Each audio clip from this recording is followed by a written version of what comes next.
As you probably know, there is in some families here on this island, on Ceiba and also on Bonaire, the three small islands I am also the ombudsman of, there is problems around poverty.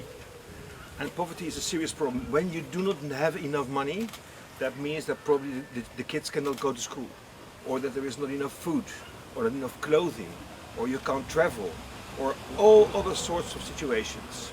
And when families live in poverty, there's also the risks that there is, in the way they are raised by their parents, things can go easily wrong. And we think actually that families need more support. We wrote now 3 reports on people in poor situations, I would say. We started with a report on the elderly. And we saw that elderly can be helped if there is more daycare, if there's more transportation from their homes to the daycare centers, if there's more attention from doctors and nurses and ZVK, for example.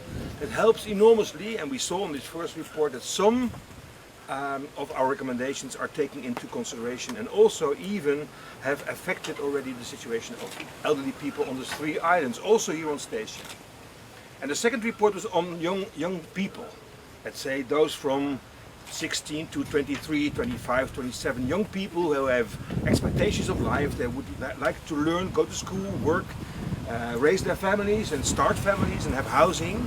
And we saw all sorts of problems on the 3 islands that could be hindering that expectations and hindering the way they would like to start their working life and start their families. And the third one, this is the one I'm going to give to you today. That is the one on small families with only one parent, be it a father or a mother and children. And we came across all sorts of problems. And we came across also, we saw in our interviews many people who would like to help, who would like to do things better.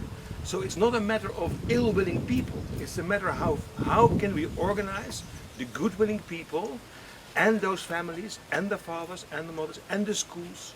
How can we do together a better job, I would say.